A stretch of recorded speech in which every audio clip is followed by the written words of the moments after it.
నమస్తే అందరికీ.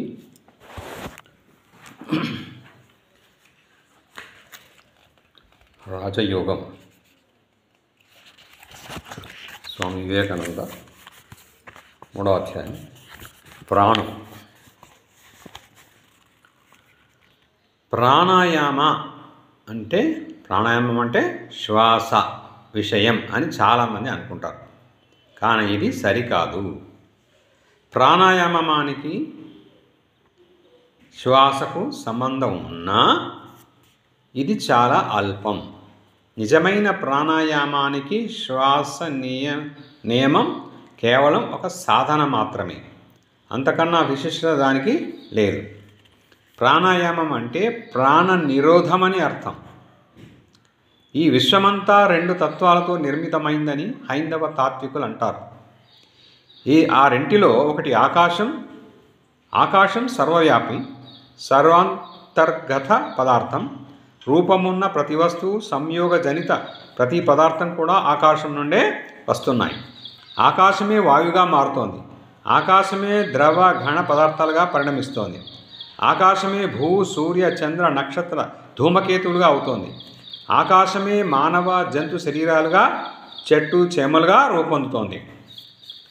మనకు కనిపించే ప్రతి రూపం, ఇంద్రియ గోచరమైన ప్రతి విషయం, అస్తిత్వం గల ప్రతి వస్తువు అన్నీ ఆకాశం నుండి ఉత్పన్నమవుతున్నాయి. ఆకాశం సూక్ష్మాతి సూక్ష్మం, అందుకని అది ఇంద్రియ గోచరం కాదు.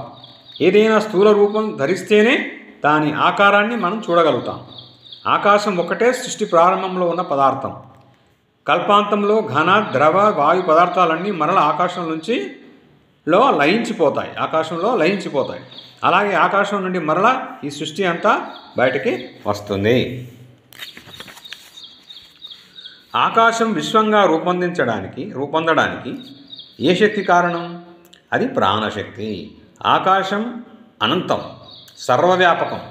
అది జగత్తు సృష్టికి మూల పదార్థమైనట్లుగానే ప్రాణం కూడా అనంతం, సర్వవ్యాపకం.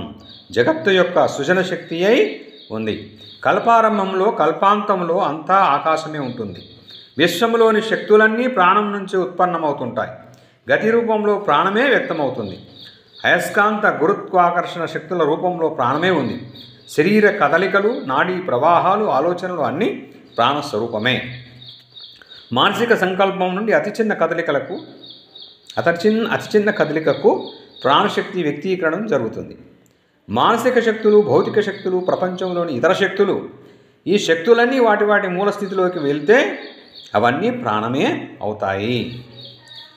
వస్తువు లేని, శూన్యము కాని అంధకారం అపరిమితమైన, ఆవిరితమైన ఆ సమయంలో అక్కడ మరి ఏముంది? చలనం లేని ఆకాశమే సుమా.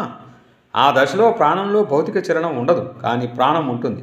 విశ్వంలో ఇప్పుడు వ్యక్తమవుతున్న శక్తులన్నీ కల్పాంతంలో సౌమ్యస్థితిని పొంది నిద్రాణమై ఉంటాయి. తర్వాతి కల్పారంభంలో అవి జాగృతమై ఆకాశంతో సంఘర్షిస్తాయి. అలా సంఘర్షించినప్పుడే రకరకాల రూపాలన్నీ బయటపడి విశ్వంగా కనిపిస్తాయి. ఆకాశంలో మార్పు కలగగానే ప్రాణంలోనూ కదలిక ఏర్పడి అది విశ్వశక్తుల రూపంలో వ్యక్తమవుతుంది. ఈ ప్రాణం గురించిన జ్ఞానం, ఈ ప్రాణ వశీకరణమే సుమా నిజంగా ప్రాణాయామము. ప్రాణాయామం ద్వారా మనకు అపార శక్తి వశమవుతుంది. ప్రాణతత్వాన్ని, దాని నిగ్రహాన్ని ఎవరైనా సమగ్రంగా గ్రహించారనుకుందాం, ఇక అతనికి లభ్యం కాని శక్తులు ఉంటాయా? అతనికి ప్రాణశక్తి స్వాధీనం కావడం వల్ల అతను సూర్య చంద్ర నక్షత్రాలను కూడా కింద మీదులు చేయగలడు. అణువు నుండి బ్రహ్మాండం వరకు అన్నింటినీ అతను నిరోధించగలడు. ప్రాణాయామానికి పరమావధి ఇదే.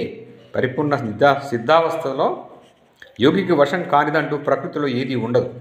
అతను ఎటు రండి అని ఆజ్ఞాపిస్తే చాలు, దేవతలైన ప్రేతాలైన వచ్చి తీరాల్సిందే. అతనికి ప్రకృతి శక్తులన్నీ బానిసలై పనిచేస్తాయి. ఇలాంటి యోగశక్తులను చూసి అజ్ఞానులు మహిమ అంటూ వీటిని పేర్కొంటారు. హైందవ మనసుకు ప్రత్యేకత ఒకటి ఉంటుంది. అది తనకు సాధ్యమైనంత వరకు చిట్ట సిద్ధాంతీకరణ కోసమే నిరంతరం పరిశోధన చేస్తూ ఉంటుంది. వివరాల గురించి తర్వాత పట్టించుకుంటుంది. ఏది తెలిస్తే అన్నీ తెలుస్తాయి అని వేదంలో ప్రశ్న వచ్చింది. గ్రంథాలన్నీ, తత్వశాస్త్రాలన్నీ కూడా జ్ఞానాలన్నీ ఏ ఒక్కదాని వల్ల కలుగుతున్నాయో ఆ జ్ఞానాన్ని నిరూపించడానికి వెలువడ్డాయి. కొద్దిగా ఈ జగత్తును తెలుసుకోవాలనుకుంటే ప్రతి ఇసుక రేణువును గూర్చి తెలుసుకోవాల్సి ఉంటుంది. ఇది సాధ్యమయ్యే పని కాదు. మరి విశ్వం గూర్చిన విజ్ఞానం ఎలా లభిస్తుంది? ప్రత్యేక అంశాలపై దృష్టి పెట్టి విశ్వవ్యాప్త అన్నింటి పరిజ్ఞానాన్ని మనిషి ఎలా పొందగలడు? ప్రత్యేక భావం వెనక ఒక సిద్ధాంతం ఉంటుందని యోగులు అంటారు. దాన్ని తెలుసుకుంటే చాలు, అన్నీ తెలుస్తాయి. నామరూపాలకు అతీతమైన అద్వితీయ తత్వంగా ఈ విశ్వాన్ని వేదంలో సమీకరించారు. అలాగే శక్తులన్నింటినీ ప్రాణంలోకి సమీకరించారు. ఆ అద్వితీయ వస్తువును గ్రహిస్తే విశ్వమంతా గ్రాహ్యమవుతుంది. అలాగే ప్రాణతత్వాన్ని గ్రహిస్తే చాలు, విశ్వంలోని భౌతిక మానసిక శక్తులన్నీ గ్రాహ్యమవుతాయి. ప్రాణశక్తిని వశం చేసుకున్న వ్యక్తి తన మనసునే కాదు, అన్ని మనసులను స్వాధీనం చేసుకుంటాడు. అలాగే ప్రాణాన్ని వశం చేసుకున్న వ్యక్తి తన శరీరాన్నే కాదు, అన్ని శరీరాలను వశం చేసుకుంటాడు. ఎందుకంటే ప్రాణం శక్తి వ్యక్తీకరణకు మూలం. ప్రాణాన్ని ఎలా వశం చేసుకోవాలి అన్నదే ప్రాణాయామ పరమాశయం. ఈ ఆశయాన్ని సాధించడానికి సాధనలు, శిక్షణలన్నీ ఉన్నాయి. ప్రతి వ్యక్తి తానున్న చోటు నుండే మొదలు పెట్టాలి. తనకు చాలా దగ్గరలోనున్న వాటిని స్వాధీనం చేసుకోవడానికి క్రమంగా పూనుకోవాలి. బయటి ప్రపంచంలో మన చుట్టూ ఎన్నో వస్తువులు ఉన్నాయి. అయితే వాటన్నిటికన్నా ఈ శరీరమే మనకు చాలా దగ్గర. శరీరం కన్నా ఈ మనసు మనకు ఇంకా ఎంతో దగ్గర. మన శరీరాలకి ఆధారం ప్రాణం. ప్రపంచంలోని ప్రాణం కన్నా మనలోని ప్రాణం మనకు మరింత దగ్గర. మన శారీరక మానసిక శక్తుల సంపుటమే ఈ ప్రాణ తరంగం. విశ్వంలోని ప్రాణమంతా అపార సముద్రం లాంటిది. ఉపాధిగత ప్రాణులన్నీ అలల లాంటివి. ఆ అలల అన్నింటికన్నా మనలోని ప్రాణతరంగం మనకు చాలా చాలా దగ్గర. ఈ ప్రాణ తరంగాన్ని వశం చేసుకుంటే తప్ప మొత్తం ప్రాణశక్తిని వశం చేసుకోలేము. ప్రాణాన్ని వశపరుచుకున్న యోగి పరిపూర్ణుడవుతాడు. అతను ఏ శక్తి వశం చేసుకోలేదు. అతను సర్వశక్తిమంతుడవుతాడు, సర్వజ్ఞుడని కూడా చెప్పవచ్చు. ప్రతి దేశంలో కూడా ప్రాణాన్ని వశం చేసుకునే సాధన సంఘాలు ఉన్నాయి. ఈ దేశంలో మానసిక చికిత్సకులు, విశ్వాస చికిత్సకులు, ఆధ్యాత్మవాదులు, క్రైస్తవ వైజ్ఞానికులు, సమ్మోహన శాస్త్రజ్ఞులు ఇలాంటి వారు చాలామంది ఉన్నారు. బాగా పరిశీలించి చూస్తే వారికి తెలిసినా తెలియకపోయినా ఈ సంఘాలన్నిటికీ మూలాధార శక్తి ప్రాణ వశీకరణమే అని తెలుస్తుంది. వారి సిద్ధాంతాలన్నింటినీ సారాంశం ఈ ప్రాణ వశీకరణమే. తమకు తెలియకుండా వీరు దాన్ని ఉపయోగించుకుంటున్నారు. వారికి ఈ ప్రాణ వశీకరణం యాదృచ్ఛికంగానే లభించింది. యోగి ప్రయోగించేది కూడా ఈ ప్రాణశక్తినే. ప్రాణమే జీవశక్తి. అతి సూక్ష్మ అత్యున్నత ప్రాణ వ్యాపారమే మనోవృత్తి. మనకు సాధారణంగా అనుభవంలో ఉన్న మనోవ్యాపారమే కాక ఇతర మనోవ్యాపారాలు కూడా ఉన్నాయి. సహజ జ్ఞానం, బోధ లేకుండానే కలిగే జ్ఞానం అనేది ఇతర మనోవ్యాపారమే. ఈ మనోవ్యాపారం మన మనోవృత్తులకు బీజావస్థ. మనను ఒక దోమ కుడితే వెంటనే చేయి సహజంగా ఆ ప్రదేశంపైకి వెళ్తుంది. ఇది కూడా ఒక మనోవ్యాపార వ్యక్తీకరణమే. అసంకల్ప శారీరక క్రియలన్నీ ఈ మనోవ్యాపారం క్రిందికి వస్తాయి. జ్ఞానయుక్త మనోవ్యాపారం మరొకటి. మనం కొన్నింటిని సహేతుకంగా విమర్శించి, ఆలోచించి, నిర్ణయిస్తూ లోతుగా పరిశీలిస్తుంటాం. ఇది సంకల్పయుక్త మనోవ్యాపారం. హేతు విమర్శ కూడా పరిమితమే. ఇది కూడా మనకు తెలుసు. హేతువాదం తాత్విక విచారణలో కొంతవరకు తోడ్పడుతుంది. ఆ మీద అది పనికిరాదు. దానికి హద్దు ఉంది. అది పరిపూర్ణ ఆత్మజ్ఞానం కలిగించదు. నిజం ఏమిటంటే హేతువాదం ఒక పరిధిలోనే తిరుగుతూ ఉంటుంది. అయితే కొన్ని సత్యాంశాలు ఈ హేతువాద పరిధిలోకి తొకచుక్కలా దూసుకు వస్తుంటాయి. హేతువాదం తన పరిధిని దాటదు. అయినా ఈ సత్యాంశాలు పరిధి అవతల వైపు నుండి వస్తుంటాయి. తమంత తామే ఈ హేతువాద పరిధిలోకి వచ్చే ఈ సంఘటనలకు కారణం తెలియదు. అది హేతువాదానికి అందని కారణమై ఉంటుంది. హేతువుకు మించిన ఉన్నత అతీంద్రియ జ్ఞాన అవస్థను కూడా ఈ మనసు పొందుతుంది. ఈ అవస్థలో చిత్తం పూర్తిగా ఏకీకృతమై ఉంటుంది. అతీంద్రియ అనుభవంలో ఉంటుంది. దీని సమాధి అంటారు. ఈ సమాధిలో చిత్తం హేతువాద పరిధిని దాటుతుంది. తర్కంతో కూడా, సహజ పాండిత్యంతో కూడా తెలియని సత్యాన్ని చిత్తం ఈ సమాధిలో దర్శిస్తుంది, ప్రత్యక్షంగా అనుభవిస్తుంది. శారీరక మానసిక సూక్ష్మ శక్తులన్నీ ప్రాణరూపాలే. సాధనల వల్ల నియంత్రణ వల్ల ఈ శక్తులు మనసును వికసింపజేస్తాయి. అతీంద్రియ జ్ఞానాన్ని దానికి కలిగిస్తాయి. ఈ చరాత్మక ప్రపంచంలో ఎక్కడ చూసినా అవిచ్ఛిన్న ఏక పదార్థమే కనిపిస్తుంది. ఈ విశ్వమంతా భౌతికంగా ఏకమై ఉంది. నీకు సూర్యునికి భేదమే లేదు. భేదం ఉందని ఎవరైనా అంటే అది కేవలం కల్పనమనే చెప్తాడు. ప్రకృతి శాస్త్రవేత్త నిజంగా ఈ బల్లకు నాకు భేదం లేదు. పదార్థ రాశిలో ఈ బల్ల ఒక బిందువు, నేను మరొక బిందువును. అనంత జగత్సాకరంలో ప్రతి రూపం కూడా ఒక్కొక్క సుడిగుండమని చెప్పవచ్చు. ఈ రూపాల్లో ఏదీ స్థిరమైంది కాదు. నదీ ప్రవాహంలో కోట్ల కొద్ది సుడిగుండాలు ఉండవచ్చును. అవి కొన్ని లక్షణాలు వేగంగా సుడితిరిగి అంతరించిపోతాయి. వాటి స్థానాన్ని కొత్త నీరు ఆక్రమిస్తుంది. ఇలా ప్రతి సుడిగుండంలో ఉన్న నీరు క్షణక్షణం మారిపోతూ ఉంటుంది. జగత్తు కూడా ఇలాగే ఎప్పుడు వికారం పొందే ఏక పదార్థంలో పుట్టినదే. దీనిలో ఉన్న రూపాలన్నీ అనేక సుడిగుండాలు. పదార్థం మానవ శరీరం అనే సుడిలో ప్రవేశిస్తుంది, కొంతకాలం ఉంటుంది. మరల అదే జంతు శరీరం అనే మరొక సుడిలోకి వస్తుంది, అక్కడ కొంతకాలం ఉంటుంది. తర్వాత లోహం అనే సుడిలో చేరుతుంది. ఇలా నిరంతరం అది పరిభ్రమిస్తూనే ఉంటుంది. ఏ శరీరమైనా అస్థిరమే. ఊరికే అనుకోవడమే తప్ప నీ శరీరం నా శరీరం అంటూ ప్రత్యేకంగా ఏది లేదు. ఒకే బ్రహ్మాండ పదార్థం రాశిలో ఒక బిందువును చంద్రుడు అంటున్నాం. అలాగే సూర్యుడని, భూమి అని, మనిషి అని, చెట్టని, పుట్టని, ఇతర బిందువులని పేర్కొంటున్నాం. పదార్థ రాశి శాశ్వతంగా ఏకత్వ భిన్నత్వాన్ని పొందుతోంది. ఇలాంటి దశలో స్థిర పదార్థం అన్నది ఏది ఉండే అవకాశం లేదు. ప్రతిదీ వికారం చెందుతోంది. మనసు కూడా పరిణతి చెందుతోంది. ఆకాశం పదార్థమై ఉంది. ప్రాణం ఎంతో సూక్ష్మంగా చలిస్తున్నప్పుడు చాలా అల్ప స్పందనం కలుగుతుంది. అలాంటి స్పందన స్థితిలో ఆకాశం మనసుగా మారుతుంది. ఆ స్థితిలో కూడా ఆకాశం అవిభాజ్యంగానే ఉంటుంది. మీరు సూక్ష్మ స్పందన స్థితిని పొందగలిగితే బ్రహ్మాండమంతా సూక్ష్మ స్పందనలతో ఉన్నట్లు మీకు తెలుస్తుంది. కొన్ని మూలికల ప్రభావంతో కూడా జాగ్రత్తలోనే మీ అవస్థకు వెళ్ళవచ్చు. సర్ హంఫ్రీ డేవి అనే శాస్త్రవేత్త లాఫింగ్ గ్యాస్ అనే నవ్వు పుట్టించే వాయువును కనిపెట్టాడు. ఒకమారు దానిని గురించి ఉపన్యాసం చేస్తూ దాన్ని ఎక్కువగా పీల్చి వేశాడు. దాంతో అతను కొంతసేపు అలాగే స్తంభీభూతుడై నిలిచిపోయాడు. దాని ప్రభావం నశించిన తర్వాత స్పృహలోకి వచ్చాడు. ఆ స్థితిలో తనకు జగత్తంతా భావాలతో నిండి ఉన్నట్టు తోచిందని చెప్పాడు. ఈ విషయం మీలో చాలామందికి తెలిసే ఉంటుంది. అతనికి ఆ స్థితి ఉన్నంత వరకు స్థూల స్పందనాలు ఆగిపోయి భావాలనే సూక్ష్మ స్పందనలే అతనికి అనుభూతమయ్యాయని కూడా మనం చెప్పవచ్చు. తన చుట్టూ ఉన్న సూక్ష్మ స్పందనలనే అతను చూడగలిగాడు. అతని అంతా భావనామయంగానే కనిపించింది. ఈ ప్రపంచమంతా కూడా అతనికి ఒక భావనా సముద్రంగా తోచింది. ఆ సముద్రంలో తానే కాదు, సాటివారంతా అన్నీ కూడా భావాలనే చిన్న సుడిగుండాలైపోయారు. కాబట్టి భావనా ప్రపంచంలో కూడా మనకంతా ఏకత్వమే. ఆత్మస్థితికి వెళ్తే ఆత్మ ఎప్పటికీ ఒకటే అని అప్పుడు తెలుస్తుంది. స్థూల సూక్ష్మావస్థల్లో పదార్థ రాశికి కలిగే చలనాల స్పందనల అవతల ఒకే తత్వం ఉంది. వ్యక్తమవుతున్న చలనంలో కూడా ఏకత్వమే ఉంది. కాబట్టి ఈ సత్యాలను మనం మిథ్య అని చెప్పలేము. విశ్వశక్తులను అన్నింటినీ సమీకరించి చూస్తే వాటి ఫలితం ఎప్పుడూ ఒకే విధంగా ఉంటుందని నేటి శాస్త్రవేత్తలు నిరూపించి ఉన్నారు. విశ్వశక్తి అంతా రెండవస్థలలో ఉంటుందని వారు ధృవపరిచారు. అవ్యక్త మూల శక్తి సామ్యావస్థను పొందుతుంది. తిరిగి రకరకాల శక్తులుగా వ్యక్తమవుతుంది. చివరికి మళ్ళీ అవ్యక్త స్థితిలోకి వెళుతుంది, మళ్ళీ వ్యక్త స్థితిలోకి వస్తుంది. ఇలా ఎప్పుడూ సంకోచ వ్యాకోచాలకు లోనవుతూ ఉంటుంది. ఈ ప్రాణశక్తిని వశం చేసుకోవడమే ప్రాణాయామం. మనిషి దేహంలో ప్రాణచలనం ఊపిరితిత్తుల కదలికలో స్పష్టంగా కనిపిస్తుంది. ఈ కదలిక ఆగిపోతే చాలు, శరీరంలోని ఇతర శక్తుల కదలికలన్నీ తప్పనిసరిగా ఆగిపోతాయి. అయితే ఊపిరితిత్తులు పనిచేయడం మానివేసినా జీవించి ఉండగలిగే విధానం తెలిసిన వారు ఉన్నారు. భూగర్భంలో శ్వాస పీల్చకుండా చాలా రోజుల వరకు బ్రతికి ఉండేవారు ఉన్నారు. సూక్ష్మావస్థను పొందడానికి మనం స్థూలావస్థ సహాయం తీసుకోవాలి. అతి సూక్ష్మ పరమార్థాన్ని సాధించే వరకు మనం చాలా జాగ్రత్తగా ఉంటూ వికాసం పొందాలి. ఊపిరితిత్తుల చలనాన్ని నిరోధించడమే ప్రాణాయామం. ఈ చలనం శ్వాసతో సంబంధం కలిగి ఉంటుంది. శ్వాస ఈ చలనాన్ని కలిగించదు. ఈ చలనం శ్వాసను కలిగిస్తుంది. ఊపిరితిత్తుల చలనమే శ్వాసకు కారణం.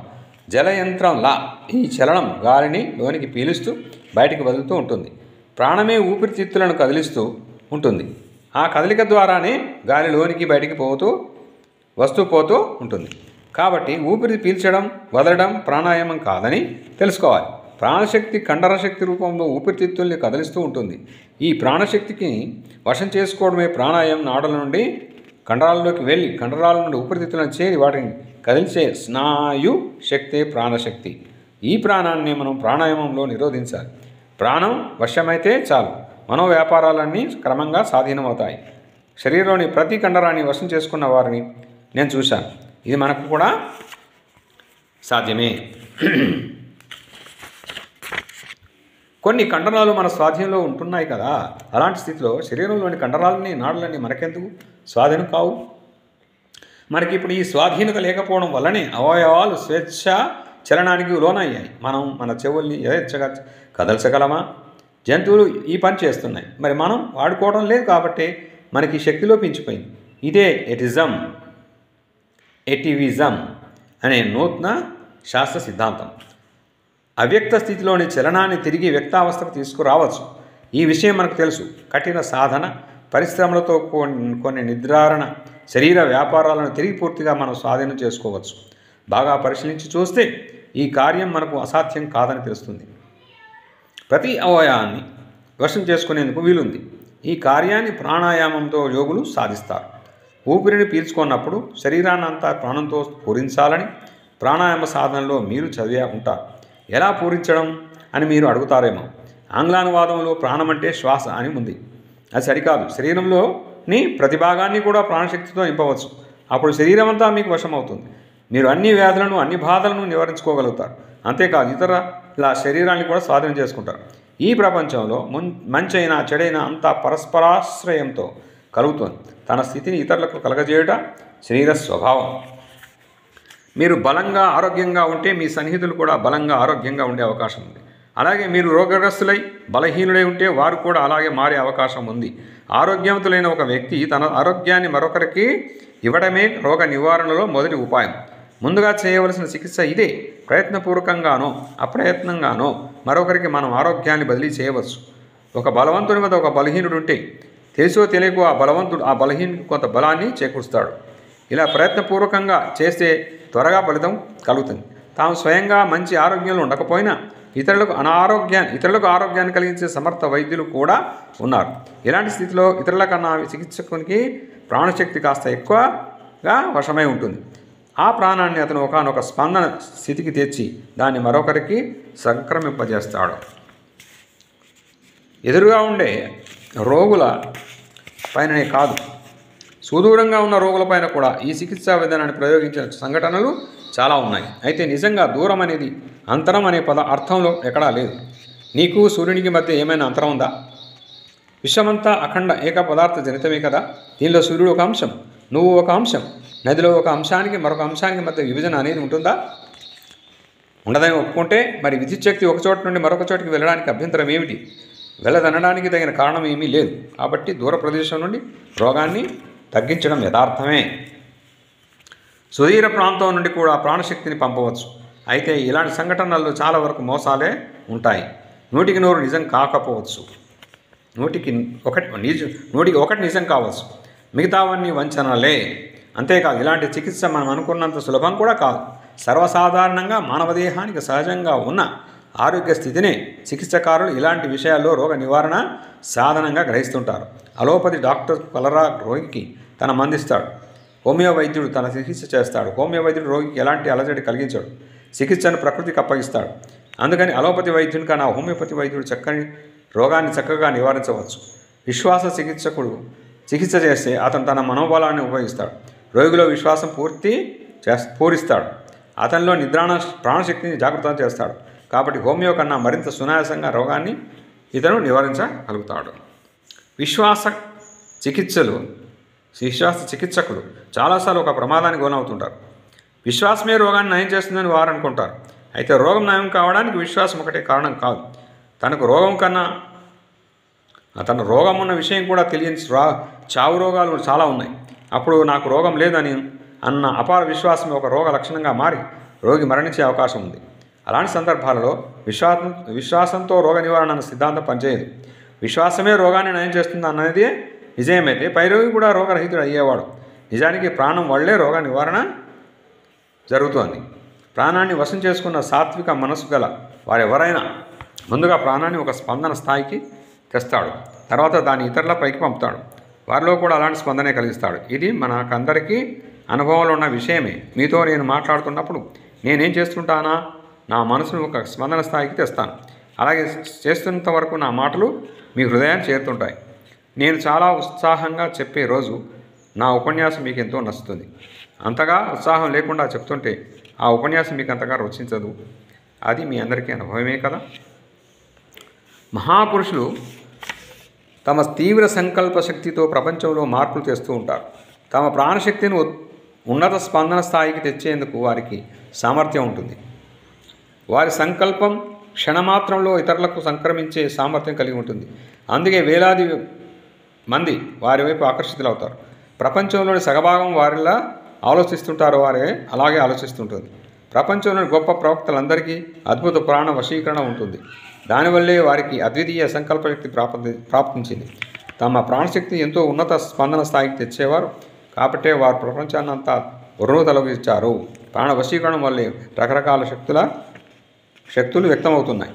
జనులకి రహస్యంగా తెలిసినా తెలియకపోయినా ఒకరి సామర్థ్యాలకు కారణం ప్రాణాన్ని వశం చేసుకోవడమే. మన దేహంలో ఒక్కోసారి ప్రాణశక్తి ఒక భాగానికి ఎక్కువ తక్కువ ప్రసరిస్తుంది. దాంతో దేహస్థానాన్ని చెడుతుంది. అలా చెడమే రోగం. ఇక ఎక్కువగా ఉన్న ప్రాణాన్ని తొలగించడమో లేదా తక్కువగా ఉండే పూరించడమో చేయడమే రోగ నివారణ. అదే ప్రాణాయామం దేహంలో ఒక భాగంలో ప్రాణశక్తి ఉండవలసిన దానికన్నా ఎక్కువగా ఉందో తక్కువగా ఉందో తెలుసుకోవడానికి ప్రాణాయామం కాలి వేలిలో కానీ చేతి వేలిలో కానీ ప్రాణశక్తి తక్కువగా ఉంది అని గ్రహించే సూక్ష్మ దృక్ శక్తి మనసుకు ఏర్పడడం, అవసరమైనంత మేరకు ప్రాణాన్ని సమకూర్చే సామర్థ్యం కలగడం ఈ ప్రాణాయామం వల్ల కలిగే ప్రయోజనాల్లో కొన్ని.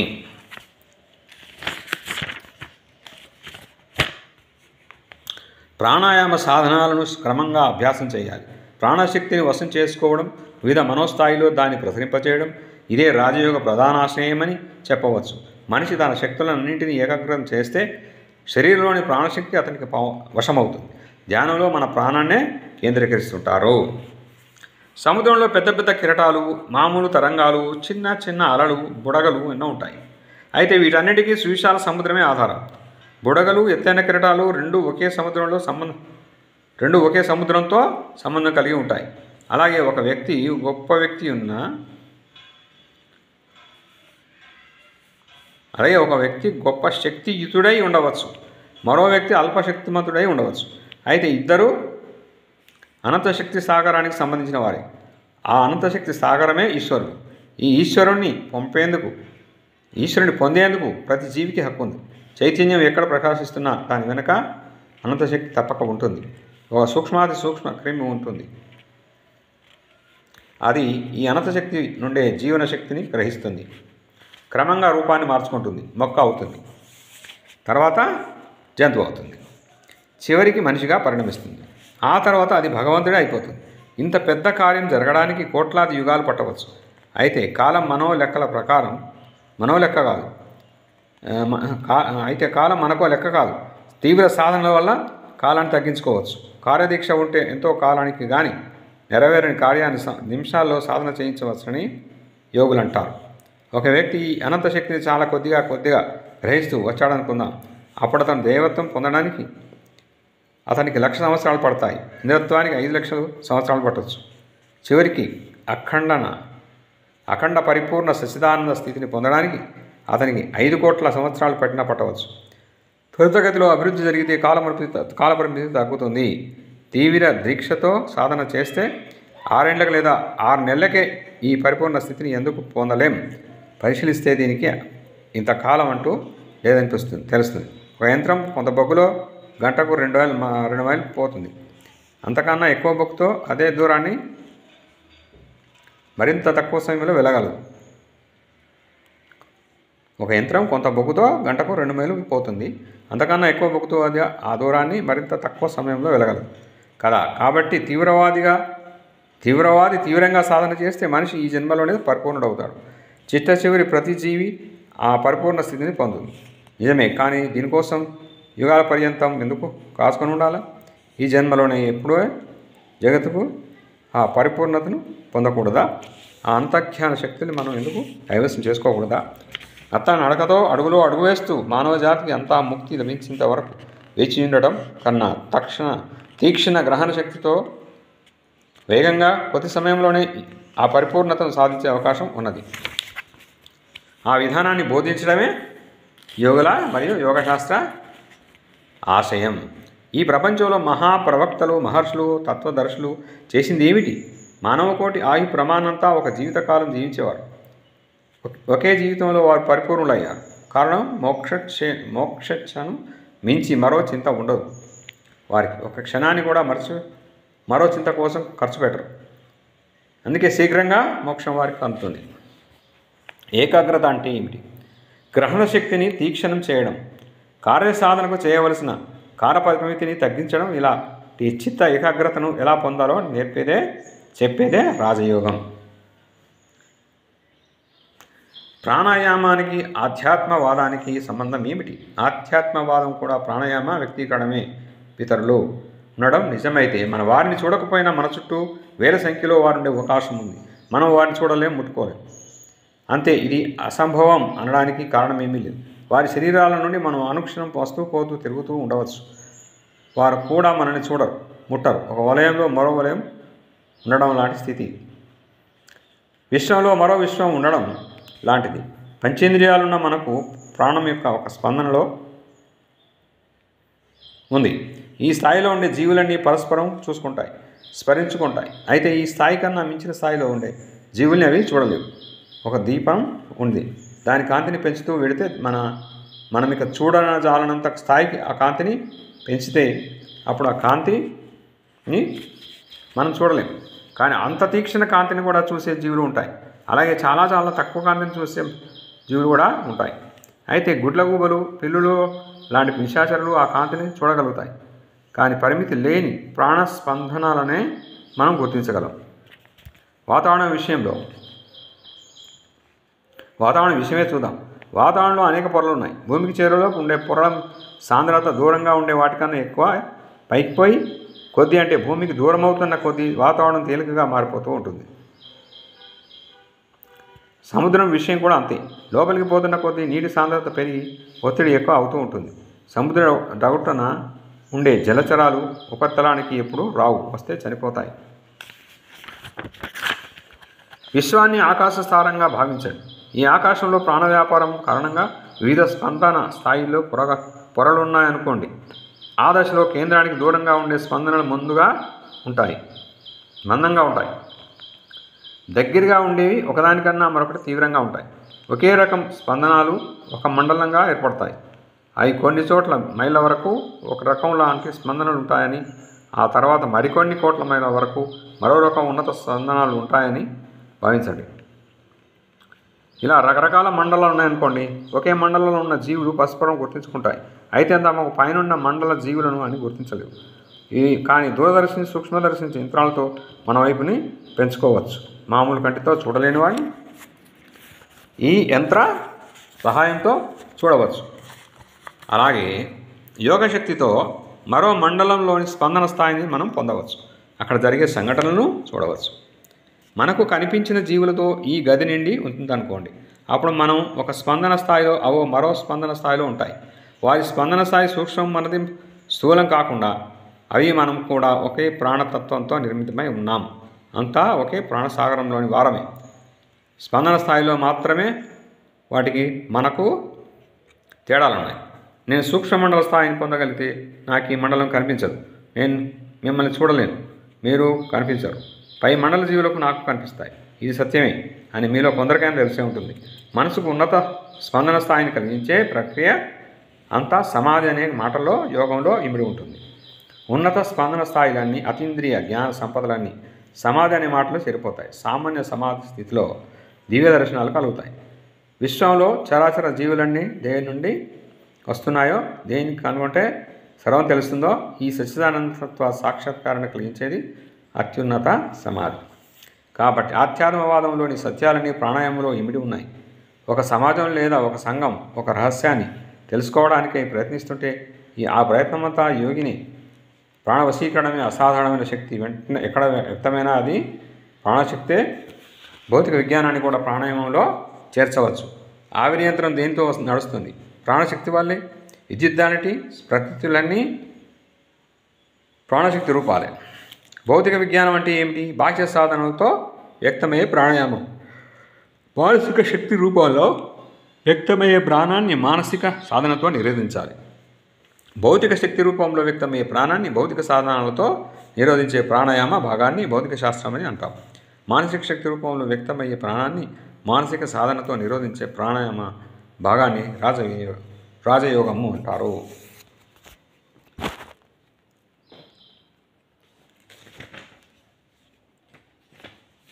మూడు చాప్టర్లు అయిపోయినాయండి. 4వ చాప్టర్ నుండి మరొక వీడియోలో కలుసుకుందాం. Thank you subscribers and thank you encouragers. Thank you viewers. Thank you all, one and all. Thank you one and all.